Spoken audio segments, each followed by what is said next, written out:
I have arrived in this present moment. Breathing out, I know this is a wonderful moment. Present moment, wonderful moment.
Wow, you can hear my breath.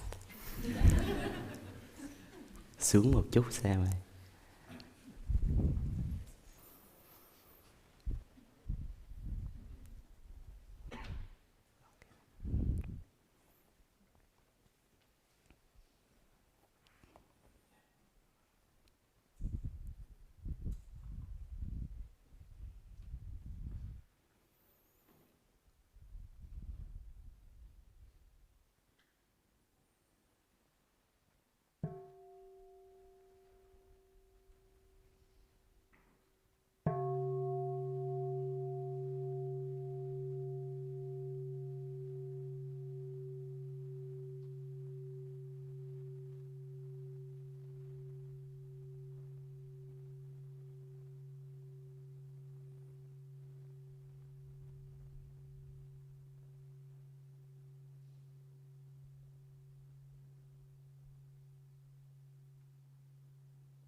Dear respected Thai, dear community, today is May the 2nd in the year 2021.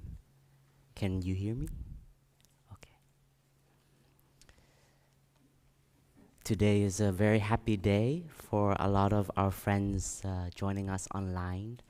This day has been booked in their calendar as the day that they will be present with the Plum Village community to take refuge in the Sangha and to undertake the 14 Mindfulness Trainings. And that will happen in a few hours.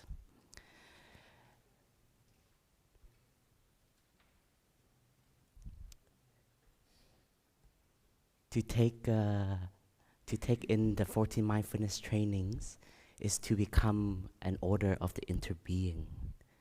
It also means to become a core member of our Sangha. And this also means that suddenly we have roots. We belong to a Sangha. We belong not to just our little Sangha in our cities, our countries, but we belong to a very large lineage. And this will allow us to feel connected, to feel as one river. And this is one of the beauty of our direction, is to see that we are on this journey together. We are on this journey to go to arrive to the great sea, the sea of understanding and liberation. But we don't wait, and we don't have to think that happiness is at the destination, which is, we can call it, we can name it the sea of nirvana, sea of enlightenment. But already on the journey, being part of the river, flowing together, we can already taste and we can already start to see the ripening in our own practice. And at the same time, we can contribute also to a collective awakening. And this is something that our teacher has transmitted to all of us, this insight that in our civilization, what we need now is not just one Buddha, but we need many Buddhas. We need many awakenings.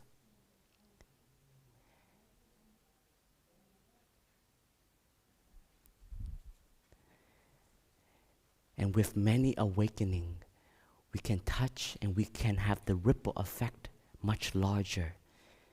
And the path of becoming an OI member is also to have the Bodhisattva heart. The heart of wanting to help other beings also touch awakening. So the practice, first we learn to come and to take care of ourselves. This is first very essential. We have to learn to be one with us. We have to learn to connect to us in a deeper level. And when we become an OI member, we are given a new Dharma name. And in that Dharma name, it has the word Chang. In Vietnamese, it's funny because Chang can also mean 2 feet, but we already have feet. But Chang here, it means true. We can become in touch with our true nature. And when we meditate on ourselves and we reflect in ourselves, we can see the many seeds that are present in us. And as a practitioner, we identify which seeds that are strong in us right now that we need to recognize. And it can be seeds of nourishment, of greatness, of goodness. And we see these beautiful qualities that are there in us. And we want to nourish, we want to enrich it, we want to make it stronger. And one of the seeds that we all touch and we all really need is kindness. Kindness is a very beautiful gift that we offer to ourselves. And at the same time, it is a beautiful gift that can be felt when we are with our community, we are with our loved ones. And kindness is is something that you cannot buy, but is something very rich. When you have kindness inside of you, you can accept any situation. You can be more present because kindness allows you to also embrace suffering. It allows you to see that suffering is present, but with kindness, there is compassion. Because kindness gives us a vision, allows us to be open. We have to learn to be kind to ourselves. Being kind to ourselves allows us to make mistakes, allow us to not be mindful all the time, and to allow us to grow. And the art of mindfulness is to cultivate this energy in everyday life. We have to become more and more present in ourselves, in our actions, in our thinking. We have to learn to see and to understand where our thoughts are being carried away towards.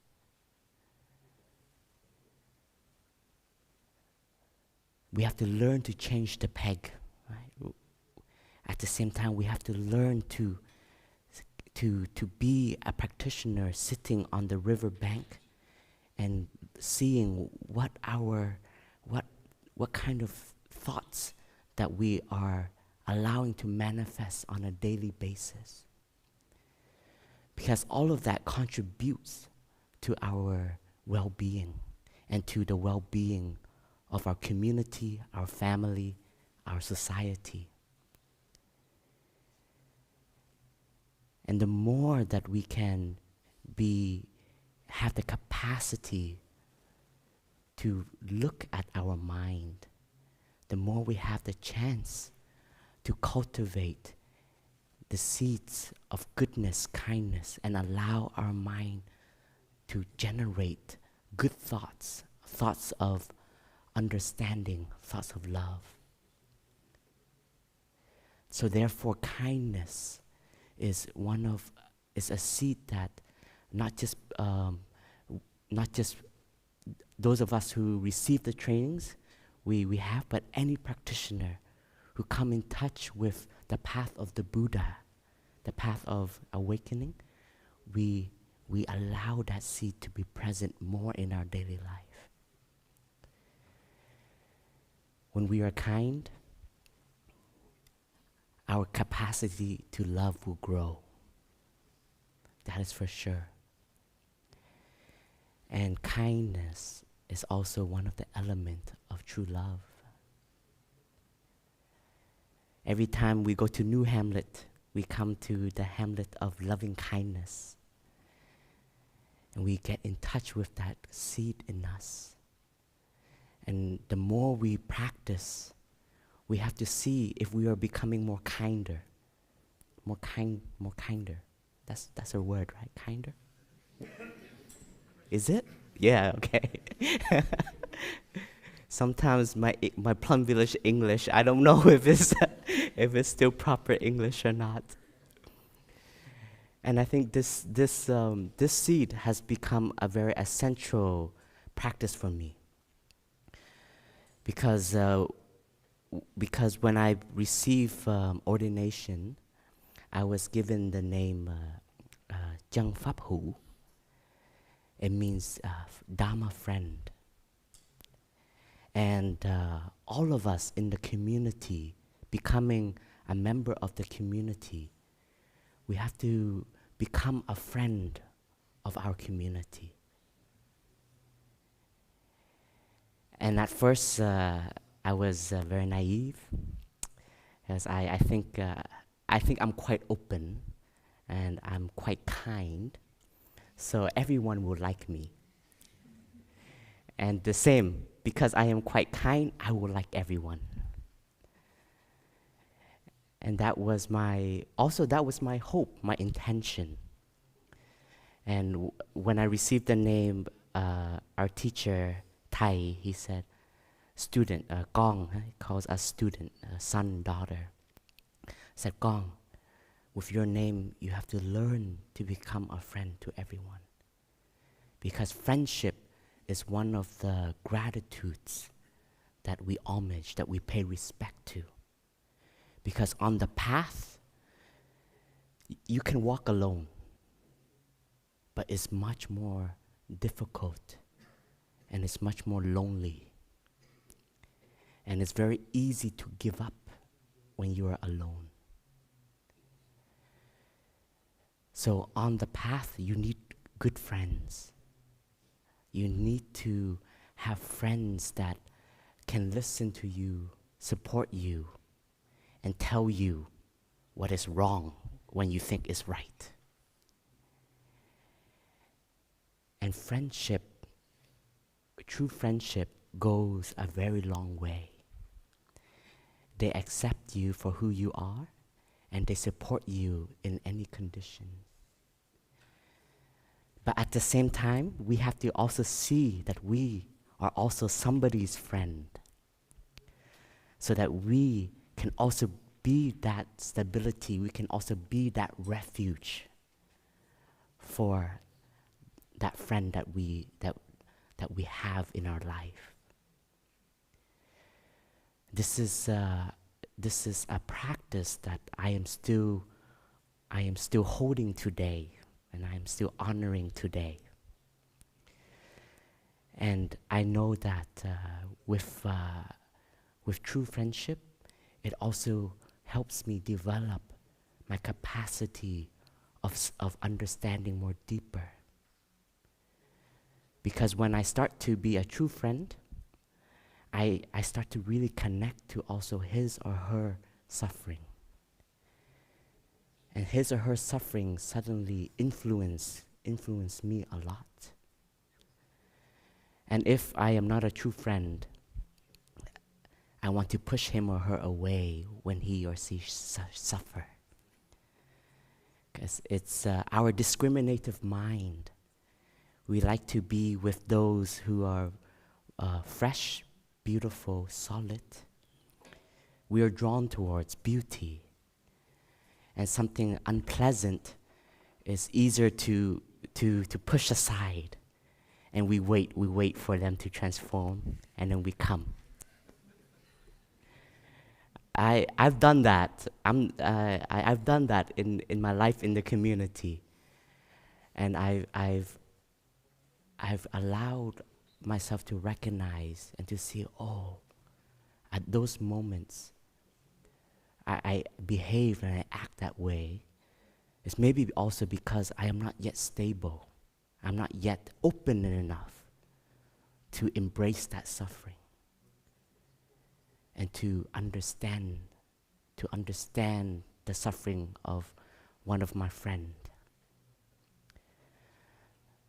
So sometimes we also have to understand our capacity and know our limits, but not to become a victim to it, but also allow ourselves to say, okay, at this moment, this is the best I can offer. But with each day that I cultivate my understanding, I will have more capacity.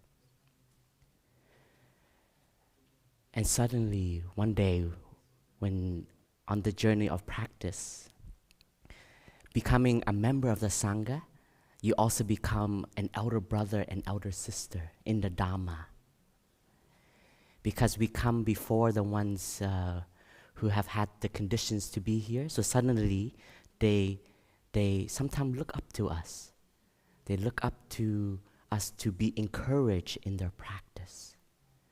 So our way of sitting, our way of walking, our way of interacting becomes a support. And so each member of the Sangha, each friend of the Sangha, also is a teacher, is a leader in his or her way of being. And then suddenly one day, when you have enough stability, you have enough openness, someone will come to you and ask for support, and will ask to be a place to listen, a place for them to share. And that moment is also a moment of being a friend and of allowing ourselves to awaken the seed of kindness in us. And a lot of the time, we don't have to say much. We just have to be there. And we connect to that person. And we practice the vow of Avalokiteshvara. I vow to sit and to listen with non-judgmental mind. And when you sit and truly listen with a clear heart, you can also hear what is not being said. And sometimes just that action of just being present and sitting and allowing that person to truly share and open themselves, that is their process of healing already. That is their process of transformation already. Because sometimes we have to be able to share our suffering, right? We have to be able to put into words our suffering. And if we have the capacity to put into words our suffering, it's also us recognizing our suffering more clearly.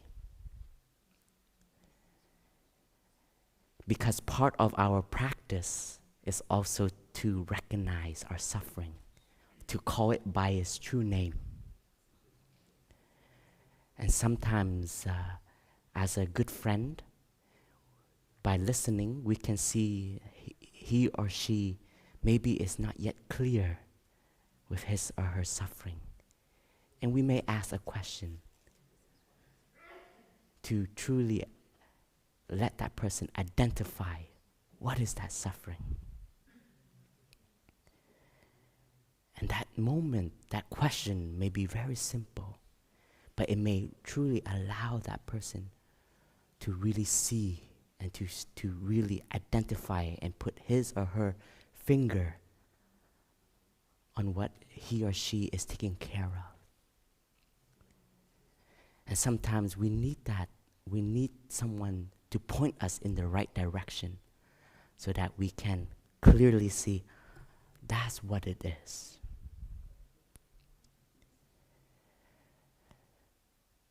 Had you ever had a moment when you feel you're very lost, you suffer, and you explain, but the more you explain, you get confused yourself. I've gone through that, and a big suffering in that moment is not having clarity. And there was a moment in one of my crises on the path was losing faith, was losing trust and faith in my own capacity. And I didn't find joy. I didn't find connection.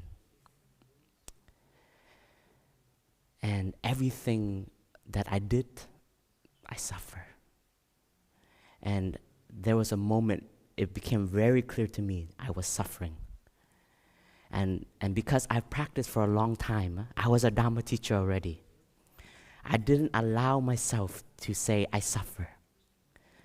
Because in my mind, I was like, Pháp Hữu, you got this. You have all the Dharma tools. You should know what to do. But why did I suffer so much? And at that moment, I really recognized in the Sangha, all of my friends, they were reaching out their hands to support me.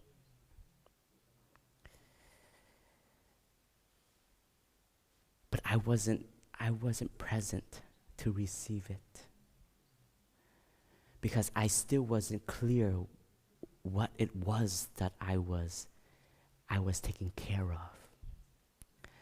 And so everything that was being offered to me, I felt like they didn't understand me. And it's also because I didn't understand myself. So I didn't want anybody to tell me what to do. But there was a moment that the bell of mindfulness was invited. It was during that, and it was the first day of Lunar New Year.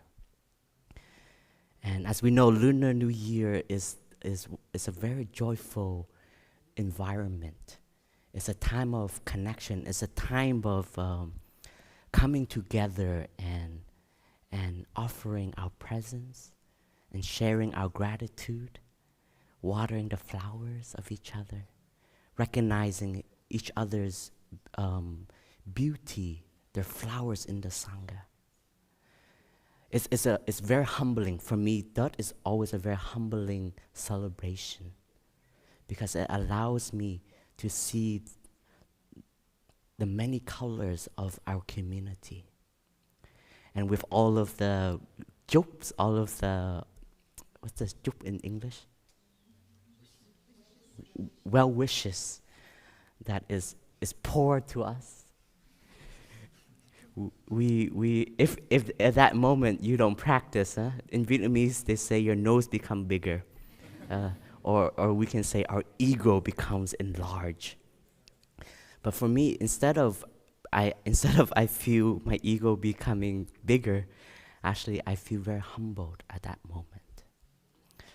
And it was during that we were in Upper Hamlet in the monks' residence, and I think I'm quite outgoing, so I love mindful parties, tea parties, togetherness celebration.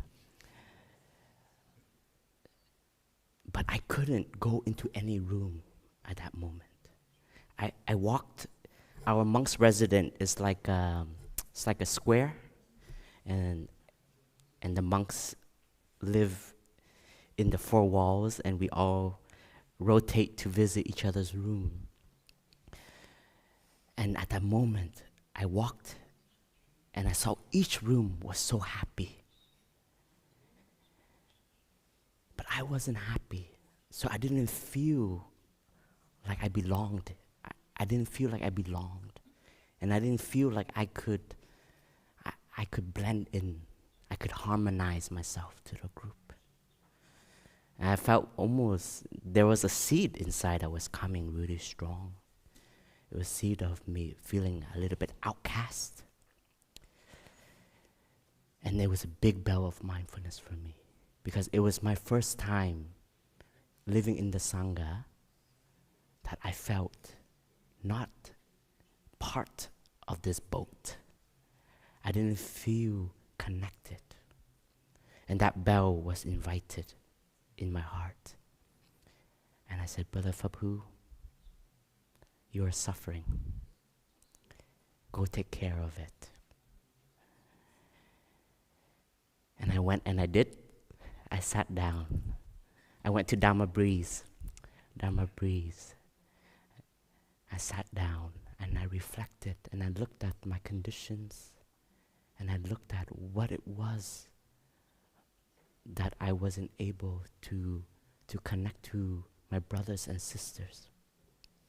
And I identify at that moment, I have the Dharma, I am practicing it, but my practice was starting to go down because I wasn't able to see that my practice was nourishing the Sangha.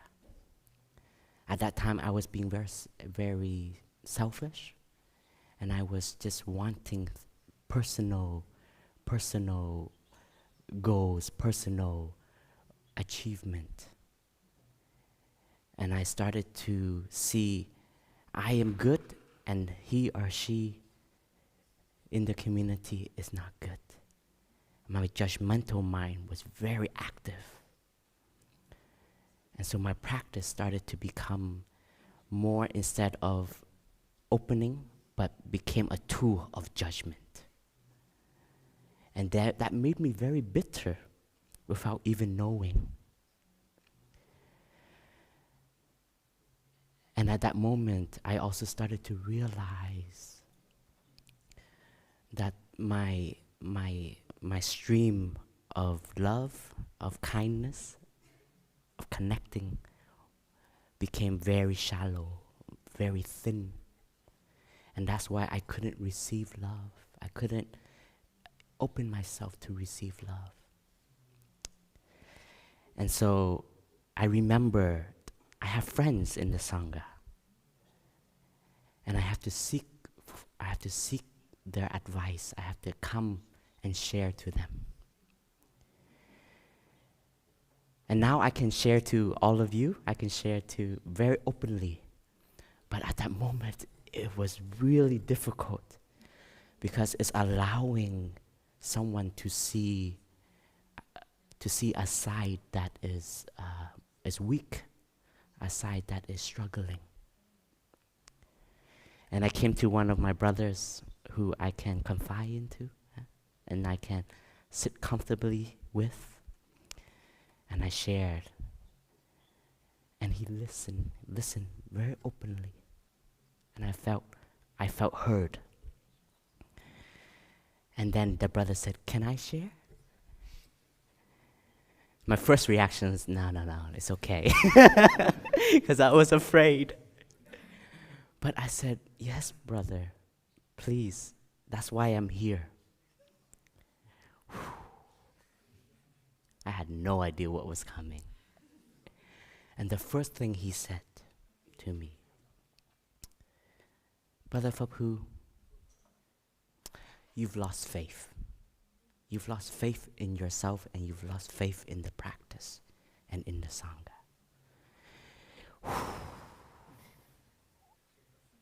I didn't accept it. And I looked at him, I said, "Brother, that's not true." And I started to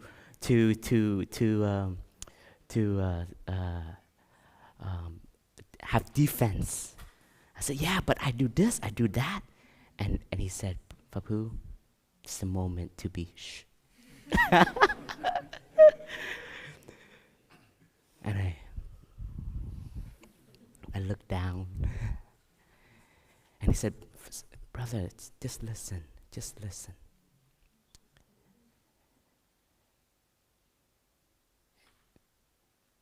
And he continued to share some of the things that he started to witness in me, and some of the small changes that I was allowing myself to cultivate, whether it is habits or it is view that I am nourishing in myself.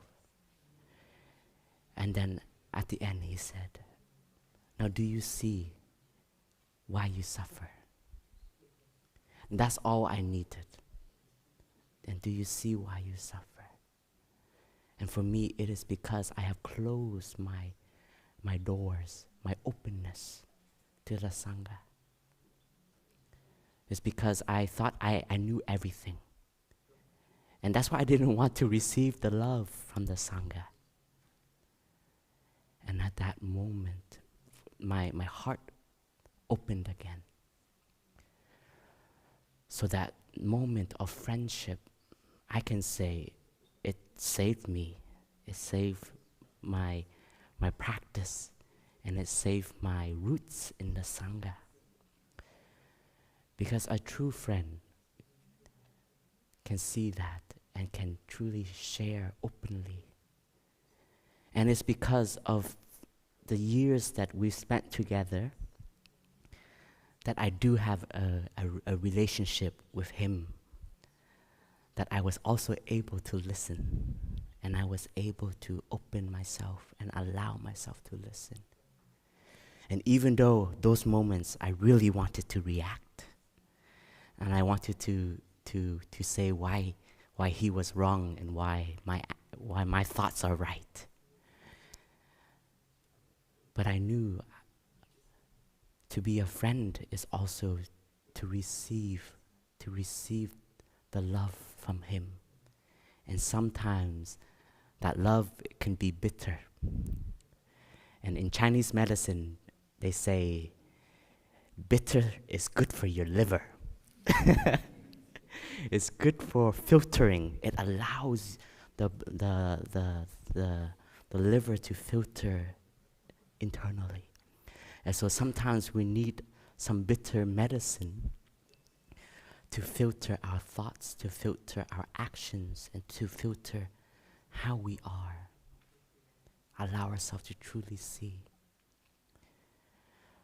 So friendship is one of the great gifts of being in a community. And to have one or two friends is a treasure. I think in a large sangha, like we are here in Plum Village, we have many members. And I believe that we all have a connection, and we all have the aspiration to support each other, and we all are doing our best to understand each other more and to be guidance for each other. But nevertheless, we won't always be everyone's good friend. And that's what I've learned also. And I've learned to accept that. Because at the beginning, like I shared, I thought I could be everybody's friend. And I thought everybody would like me. But in life, everybody has different conditions and different supports they need and elements that are essential to them. And you may not be that essential element, but you are still a condition that supports them. And having friendship, you also have to learn to have more friends, right? There was a time when our sangha, we started to grow a lot in our community, and it's very natural that we will find our high school language. We will say we will find our cliques, meaning we find those that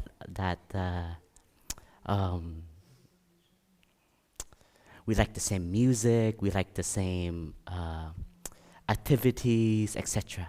And I think in the Sangha it's the same. There are those of us who like coffee, we all come together after sitting meditation. And those who just drink hot water, the hot water Sangha, in your and then we have the tea teams.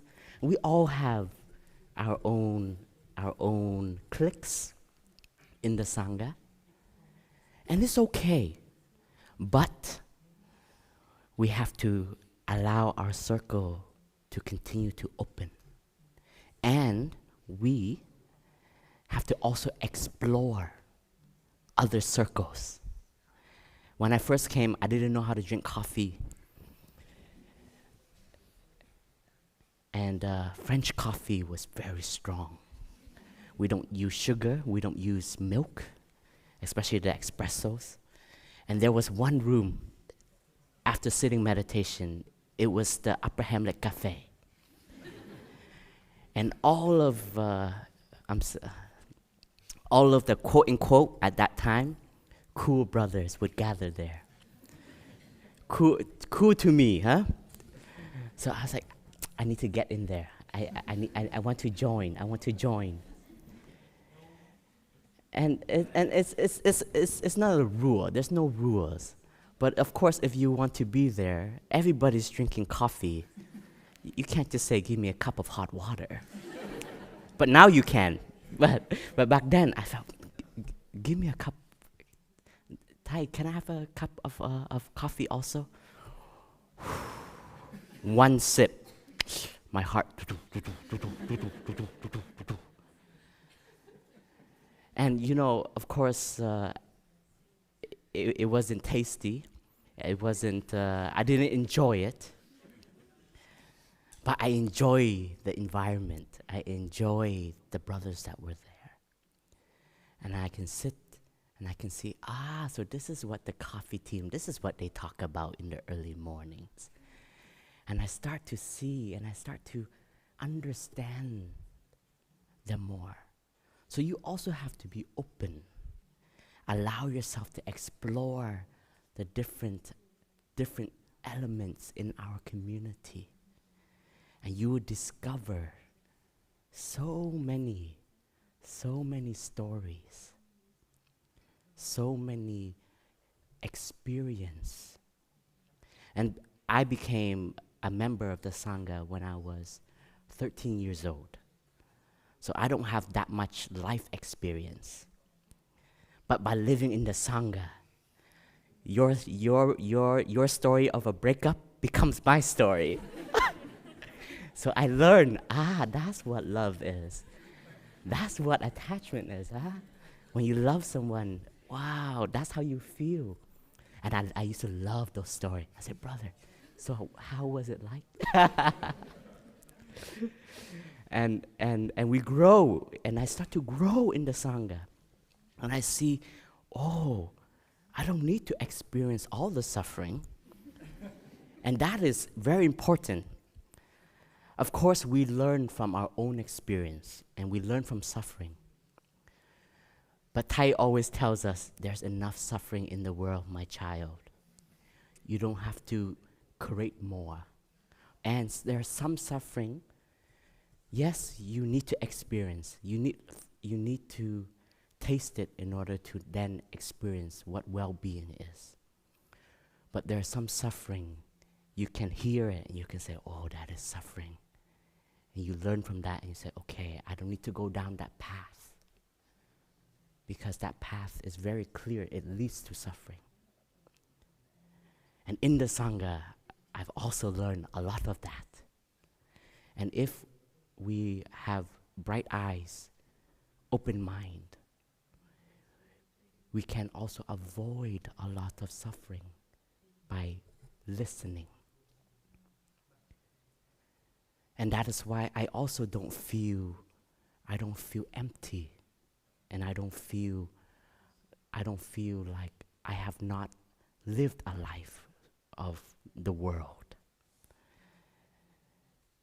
There was a moment when I, especially probably like 18, 19, 20, I started to go through the cycle of like, what if? What if I didn't become a monk? What would I be doing? How is college life? And then one brother said, that monk's resident, that's college life right there. He said, dormitories, that's exactly what it is. But there's actually boundaries, and there's actually practice and even thoughts we think for each other.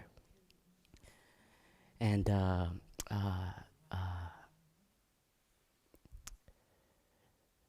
relationship, your Sangha.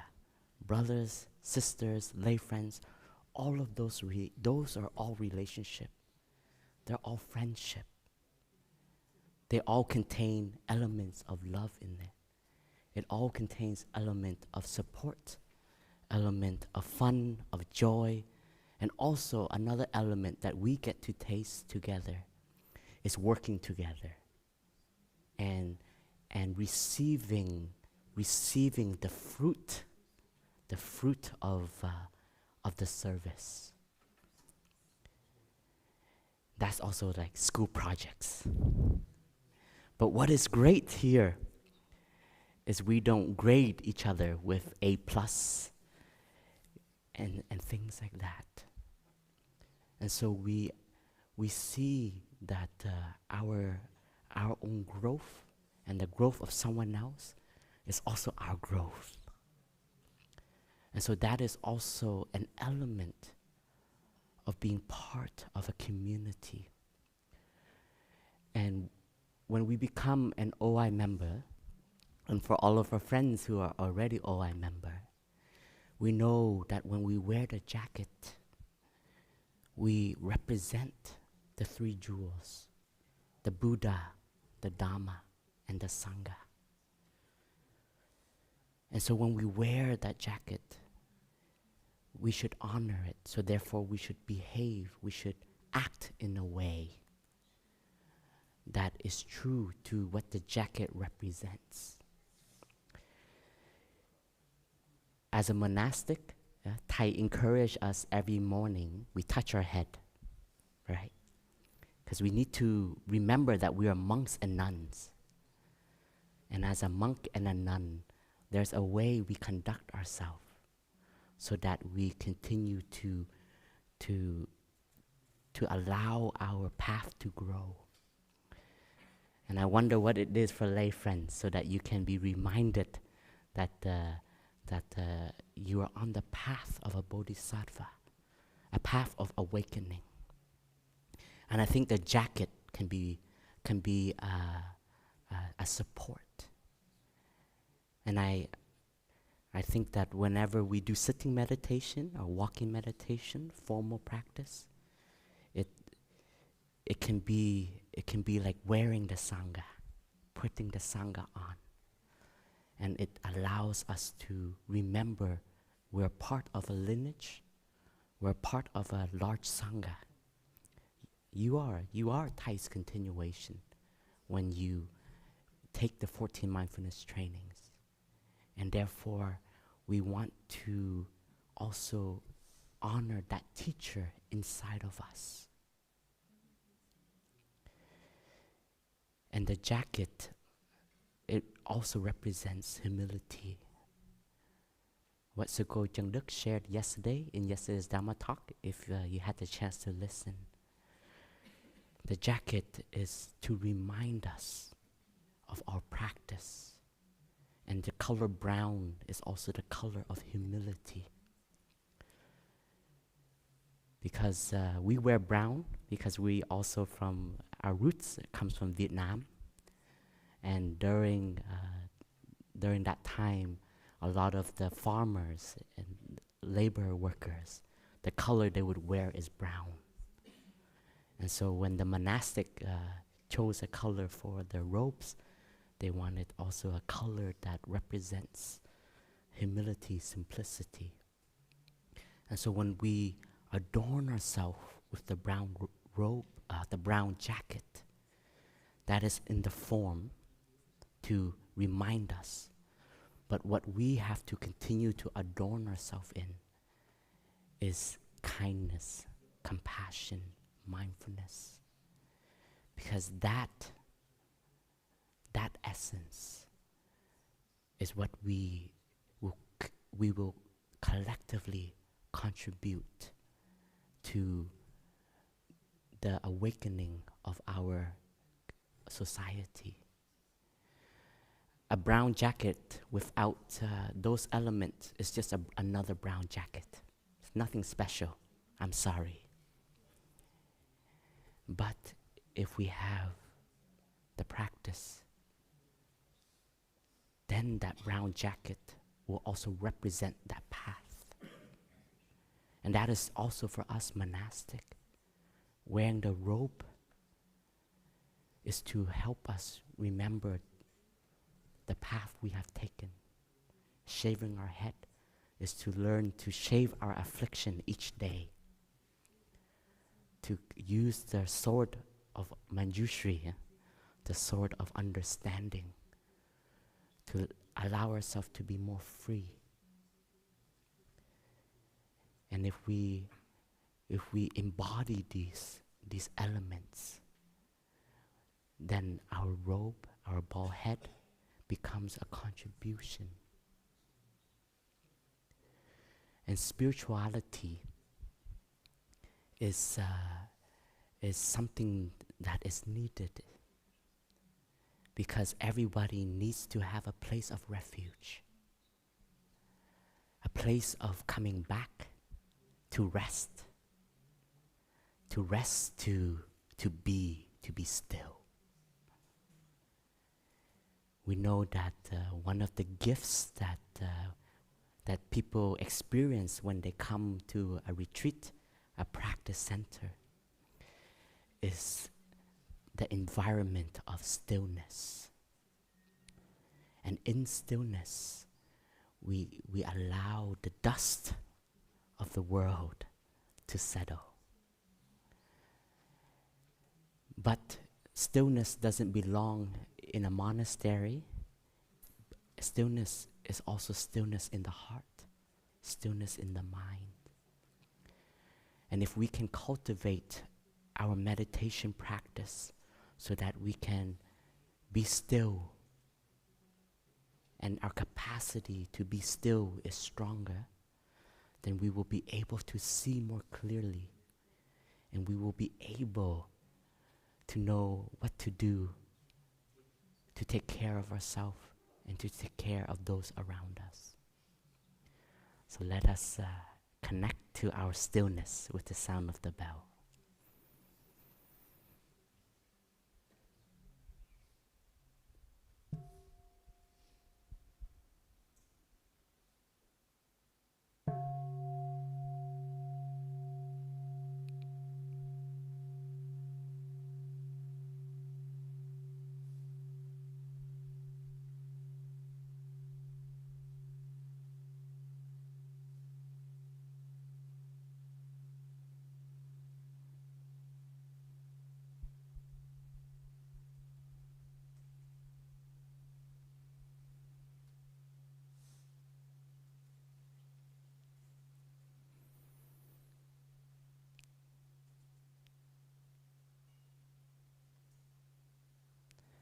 And as a member of the OI community, we are also given the task of contributing to sanghas, to communities. And Thai always encourages us, if there's no sangha yet, let us be one of the conditions to help a sangha manifest. But today I believe there's a lot of sanghas. There's a lot of sanghas in many big cities around the world. So we can also be a good member of the sangha. And just like when Thai encourages brothers and sisters, when you first become a Dharma teacher, your first task is to learn to be happy. You have to have the capacity to nourish and to take care of your happiness, take care of your well-being. So as an OI member, it's the same. We have to learn to take care of our well-being, to contribute to our own happiness, as well as contributing to the happiness of our sangha. Because the sangha is a jewel that carries the other two jewels, the Buddha. Because in the practice of mindfulness, that is the nature of awakening, awareness. And in the sangha, when we recite the precepts, we recite the trainings, as well as recite sutras or share with each other the Dharma. We help keep the Dharma wheel, we help the teachings continue to flow. But at the same time, we continue to renew the teachings. We allow the teachings to be relevant. We use the language that can be appropriate for our situation, our community. And in our times, there's a lot of change in the world. And it's very fast-paced also. But what I have identified that we don't have to be afraid of is that the teaching of the Buddha will always be relevant. It's because there's always suffering. The Four Noble Truths will always be a truth. Because there's always suffering that is present. And so if we have the capacity to identify and to take care and transform of our suffering, And suddenly we have ingredients to offer that to other friends. And in our profession, in our skills, we may be supporting somebody without being labeled as a Buddhist practitioner, because we have skillful means, we have skillful ways of showing people the light or awareness without having to tell them that this is a Buddhist practice. And this is one of the gifts that our teacher has given to us. And as a Sangha member, as lay friends, you are one of the folds, the four folds of our Sangha. And with you in the world, we know if you carry the practice with you wherever you are being a role model. You are also influencing, showing by action. And you might see the more that you are able to cultivate these trainings, you will see it grow within. There will be ripening within your years of practice. Just like the practice of taking care of anger. We have a whole precept just for anger. A whole mindfulness training for anger. Because that is such a seed that is so strong in us. It's been transmitted. It's also being cultivated, even if we don't like it to be cultivated, just by the environment, just by the conditions. But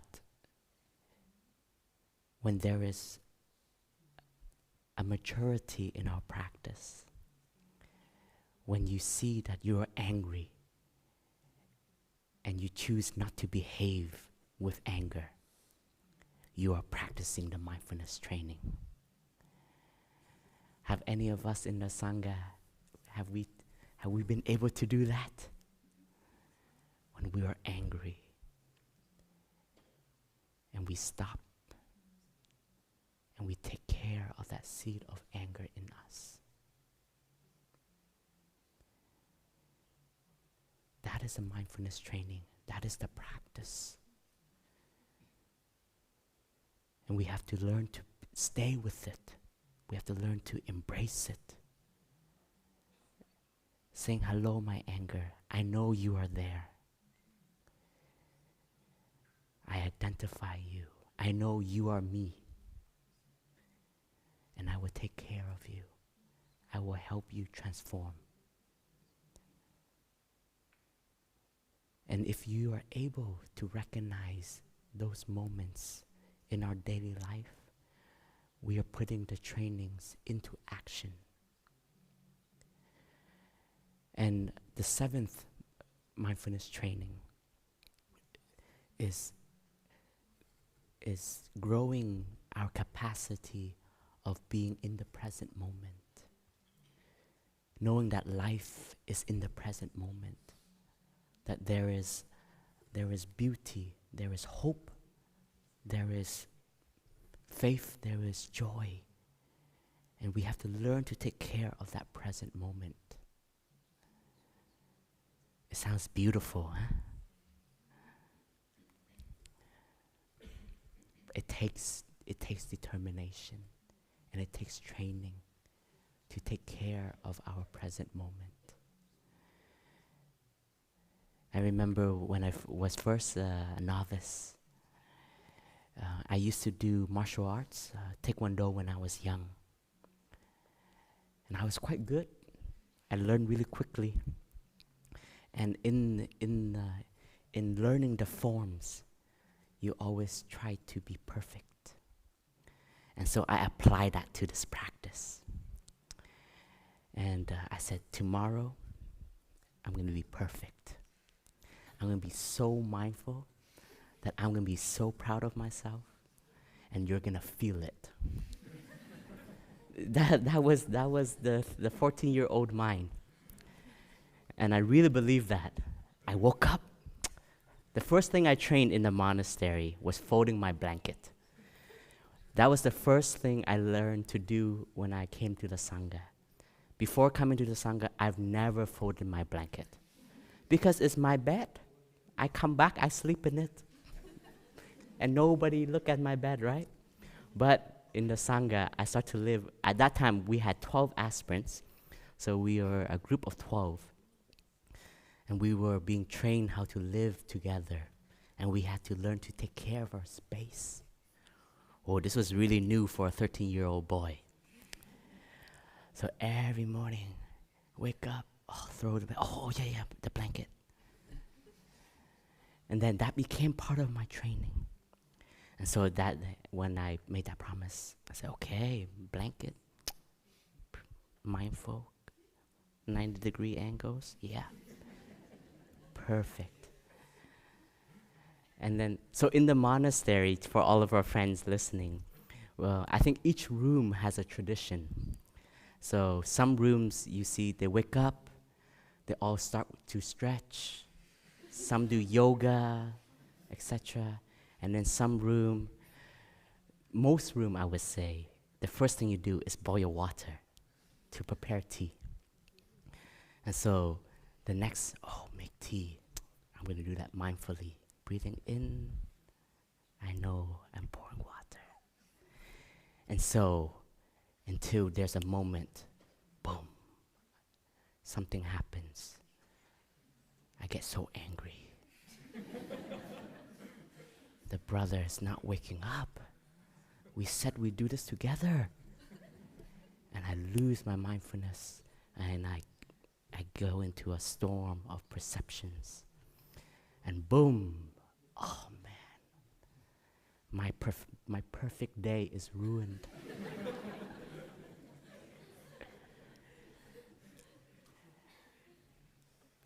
Oh man, I was so naive, and I would beat myself up. I would say, Pháp Hữu. I wasn't Pháp Hữu yet. And but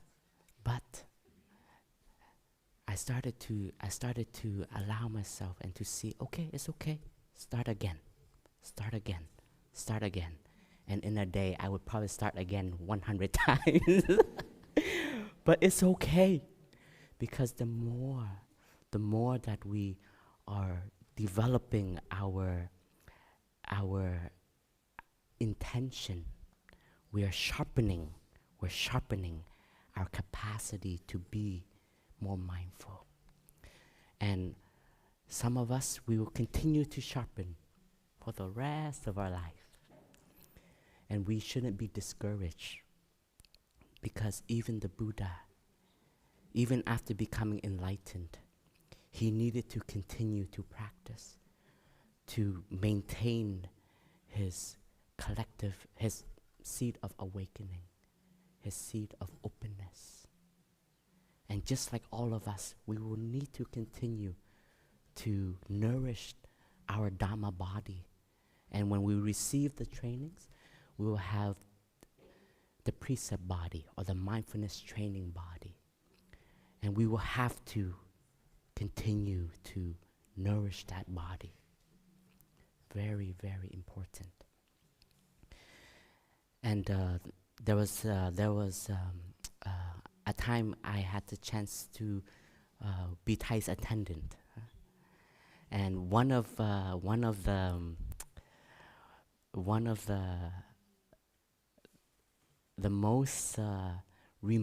most basic reminder all of us we would always get is to learn to walk without talking. In theory, it's so simple. Yeah, Thai says when you walk, enjoy walking. When you need to talk, stop and talk. Right? In theory, very easy. In practice, very difficult. Habit is so strong. Even when I was with Thai, there was one moment when Thai called all the young monks and nuns to go walk with him. And it's very natural when you're with Thai, because he is a very solid practitioner. So his energy of mindfulness is very present. And I would say I can just get in tune with that. When you're close to Thai, you can just get in tune with that energy. And it feels like you don't even have to practice. You can just take refuge in that energy. But then when you want to have fun, you step back from that energy. Because that energy, you gotta be in that Dharma body. And I remember that day, we're all walking with Thai. We know Thai is right there. But we all take a step back so we can talk and walk. And even with the Zen master in front of us. And Thai turned around. I mean, that's all he needed to do, and we understood. But he said, "My child, when you walk, you don't talk. When you walk, enjoy walking." That is also another practice we have to sharpen each day, so that our steps, when we go, it carries our community, carries our teacher. And one day we were doing walking, and Thai turned to me, and he asked me, "Gong, what gathas are you practicing when you do walking meditation?" And honestly, at that moment, I wanted to show off, and I wanted to say, "Oh, I have arrived, I'm home." But I couldn't. So I said, "Thai, honestly, I just say left, right, left, right." Because for me, just knowing that this is a left foot and this is a right foot, that is enough. And then innocently, I said, "Thai, how about you?"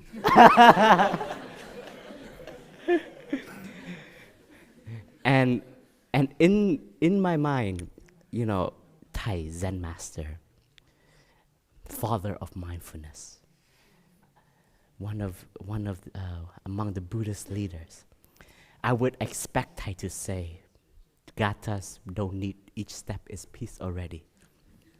But Thai turned to me and Thai said, "Thai is practicing the gatha quay về nương tựa hải đảo từ thân." In English, taking refuge in an island into myself, etc., etc. And Thai recited the whole gatha. And Thai said, each 3 steps, Thai would say these words. The next 3 steps, Thai would say these words. And I was really surprised. And I was really impressed at the same time. Because even Thai is practicing what he teaches us. What we sing before walking meditation, "I have arrived." They're all teachings. They're all Dhamma doors. They're Dhamma seals of our practice. And in my judgmental mind and in my mind of thinking beginners, intermediate, advanced, I start to categorize among the community who is beginners, who is advanced, who is intermediate. And suddenly when Thai told me this is the gatha he practiced, all of that just shatters. Because even a teacher like Thai still also has to cultivate his steps, cultivate his capacity to arrive in each step and to be in the present moment. And then that allowed me to see that all practice, it can be beginner, it could be intermediate or advanced at any moment. And for me, the breath, the more I practice, the more I understand it. There are moments when I can truly come back to with no effort at all. can just take refuge in it. And there were moments I have to recite in my mind, this is an in-breath. Take refuge in it, brother. This is an out-breath. Take refuge in it. So these teachings that we have, they are, at moments, will be our lifeline, what we practice, what we hold on to. And if we can nourish it, let it become part of our pulse, even when in difficult moments, they will turn on. Your mindfulness seat, your mindfulness practice will automatically come in and tell you what to do. And so the mindfulness trainings are all lights, they're beams for us to see, to have clarity on the path that we walk. And maybe some trainings right now is very easy for us because the condition we have is supporting us walk that training very naturally, very easily. And then there are some trainings we have to put more effort. We have to train ourselves more. We have to remind ourselves. But at some moment, the other trainings that are easy will become more difficult at those moments. So to allow it to become just like exercises that we have, we know how to do it. We know how to awaken that training to allow us to not continue that path that will lead to suffering. And in the mindfulness trainings, we can definitely touch the seed of interbeing a lot. A lot of it helps us cultivate the well-being in our own environment, but it is also contributing to the collective environment, even on a global scale, of how we consume, what we watch, what we hear. All of that is a contribution. So how an individual is consuming has an effect. And the toughest part of mindfulness and the practice of meditation is we have to do it. I cannot do it for you, but I can support you. And sometimes I can be a reminder. I can be a friend to hold your hand, to walk together, but you still have to walk. That breath that you take, that is your breath. And whether it is mindfulness or not, to you. When the Buddha was about to enter into nirvana, some of the monks asked the Buddha, what should we take refuge in after your passing? What will be our teachers? And the Buddha said the mindfulness trainings is what you can always take refuge in. And it can always be the guidance that you will need, because they represent the Noble Eightfold Path. The mindfulness trainings carries within it the Noble Eightfold Path. And as we continue to renew our teaching and renew our mindfulness trainings, we see if it goes in line and it also embodies the Noble Eightfold Path. And I believe we said that every 10 years we will review the mindfulness trainings. And I think next year is 10 years after the revision of the latest one that we are reciting now. And I also reread it yesterday after Siko Chang Duk's Dharma talk. And I also see, it's still quite relevant. It's still very, very applicable. And maybe there could be some adjustment or some new aspect to enrich it if needed. But this also reminds us that the teachings that we carry and the mindfulness trainings and the precepts, they have to be living. They're not just doctrines that stay in a book and we just follow blindly. They have to reflect our path, our life, and reflect the suffering of the world. And I think a new,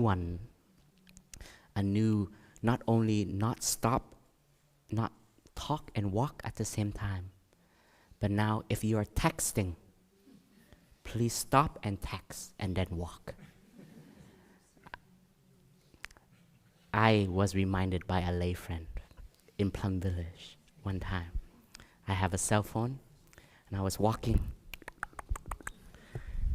Dear brother, I don't think you should be texting and walking. Oh yeah, you're right. Thank you. Oh man, I was so embarrassed. I started to sweat.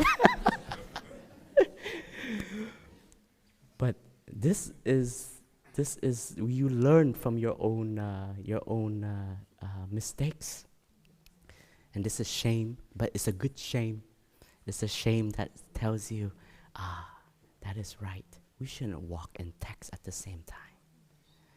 So as our world evolve and new instruments and new equipments are added to the world, our practice also has to reflect our practice and our way of upholding the mindfulness trainings and also our mindful manners. So dear brothers and sisters, dear friends who are watching online, today you will have the support of the whole community in Plum Village, France here. We are, I would say, around 200 that are present here. Will be present to support all of you in taking the mindfulness training and being part of the community, the order of interbeing. And already also all of our friends who are also practicing with the 5 mindfulness trainings, you are also a part of our community. Please do not feel left out. You are very essential for our well-being also. So wish you luck. Up next, the community will have a walking meditation and then picnic lunch. And then at 3 o'clock, the ceremony will start. So please, brothers and sisters, come in a few minutes early to put on our Sangati and be present. And for all of our friends at home, please also see this as a day of mindfulness for you. So if you can also allow yourself to enjoy some walking, to come back to your steps, to nourish the Dharma body. And then when the time comes to receive the trainings, to also be present. Allow yourself to really be there. Please, if you are with your Sangha, it's a happy moment for you. And for all of our Sangha that are showing up today to support all of our friends receiving the trainings, thank you very much. Thank you, dear Sangha.